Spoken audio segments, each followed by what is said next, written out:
अगं पण कशाला? तू कोण आहेस माहितीये ना तुला? तू आता समर राजवाडे, दी समर राजवाडेची बायको आहेस. नाही नाही, नोकरी बिकरी शक्य नाही. तू त्यांना नाही म्हणून सांग. नोकरी बिकरी करायची नाही. पण काकू अहो त्यांनी आता मला फोनवर ऑफर. अरे त्यांचं काम आहे ऑफर करायचं.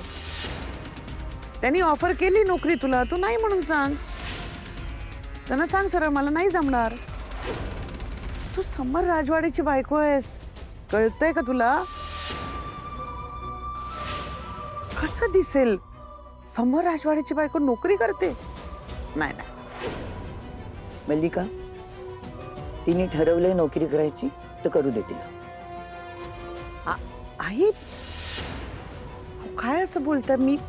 मी तिच्या भल्यासाठीच बोलतेय. तिचं भलं तिला कळतं. लहान नाही ती आता. आई तुम्हाला माहितीये ना, लग्नात आपलेच नातेवाईक चर्चा करत होते की सरपोतदार तसे, सॉरी स्वानंदी, म्हणजे आपल्या तोला मुलाचे नाही.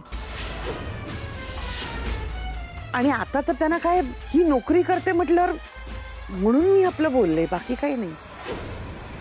ती काही नाही केलं तरी होतेच. अशा चर्चेला आपण किती महत्व द्यायचं ते आपलं आपण ठरवायचं असतं. आई का करायची तिला नोकरी? पैसे का कमवायचे? काय कमी आहे आपल्याकडे? फक्त तेवढ्यासाठी काम नाही करत लोक. तुला नाही करणार कारण तू असा विचार कधीच केला नाहीस. माझी कुणीही काम करायला कधीच ना नसते. तू जर विचारलं असतंस नोकरी करण्याबद्दल तर मी तुलाही परवानगी दिली असती. आपण आपला दिवस कसा घालवायचा, आपलं आयुष्य आपण कसं जगायचं हे ठरवण्याचा अधिकार ज्याचा त्यालाच असावा. स्वानंदीला पैसे कमवण्यासाठी नोकरी करण्याची गरज नाही हे उघडच आहे. पण तिचं मन जर त्याच्यात रमत असेल तर तिने करावी नोकरी. मल्लिका, निर्णय झालाय. आता हा विषय जास्त वाढवू नकोस पुढे.